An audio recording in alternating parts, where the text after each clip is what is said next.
We're learning about nitinol today. It is a pretty magical material. It's done some amazing things helping save lives.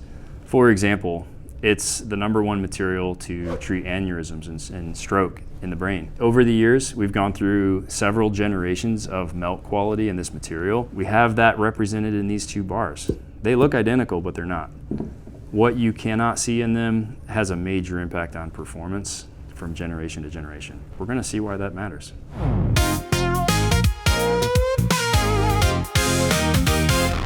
Hey guys, I'm Jeremy. I lead research and development at Fort Wayne Metals, and we're going to learn more about generational improvements that have a massive impact in medical devices. To learn more about this, I've invited applications engineer Olivia from Fort Wayne Metals to join me. Hi everyone. I'm excited to go through today about the different generations of nitinol, what makes them different, and what that looks like. Glad to have you.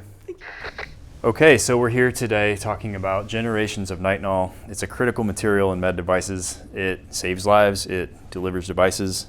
I have a Gen 1 bar, and I have a Gen 2 bar. This is known to us as Altus. They look the same to me. What's going on? Externally they look the same, but internally they're different, and we have a demo for that. Are these ingot molds? Yeah, these are ingot molds. Okay. And this is our molten nitinol. It's pretty hot. Very molten. Some ingots. Are you under vacuum? Oh yeah. All right. So right now they're the same, but this is where the differences come in. So standard Gen 1 nitinol has some inclusions. And these are titanium oxides and carbides that are inherent to the melt process, but our Altus also has some. They're just smaller. You'd have a harder time finding them if they're smaller. Yeah, harder time finding them, and also they're less likely to cause a fracture. Okay. Why are you adding oxides to this? So they're inherent to the melt process, so we don't intentionally put them in, but no matter how you're melting your nitinol, there's going to be inclusions present. This is still pretty hot. Should we freeze these ingots? Yeah, that way we can show you guys the mechanicals. Let's do it.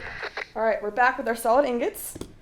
So again, we have our Altus, and then we have our standard, which has more inclusions. So Gen 1, Gen 2? Yeah, Gen 1, Gen 2. Okay. So we pour them out, So and you can see it. Fracture mechanics? The fracture mechanics. All right.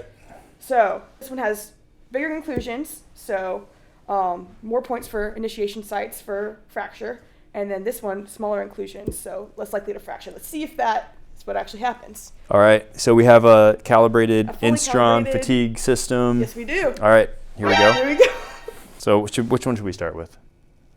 Let's start with this one. Let's see how many it takes. With the Gen 2, okay. Count out 1, 2, 3, 4, 5, 6, 7, 8, 9, 10.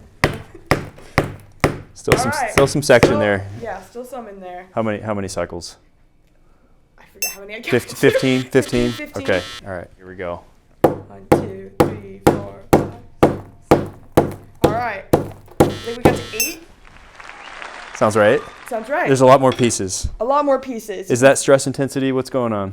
Yeah, so all of the initiation sites of the different inclusions are connecting, so causing it to break into more pieces. So there's more intense places where the cracks start and they're connecting with each other. Yeah.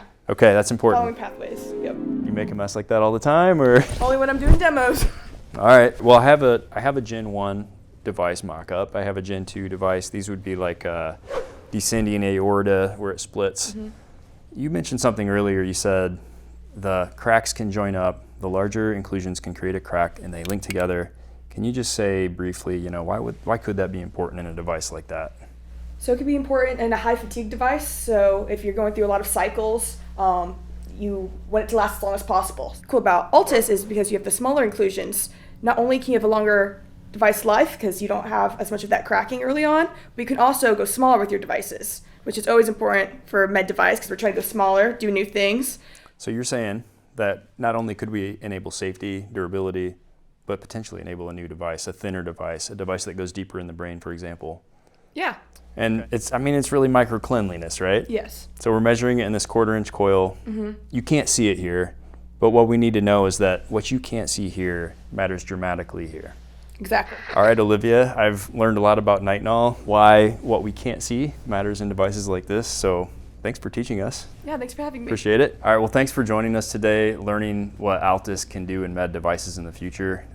We'll see you next time, and until then, keep on innovating.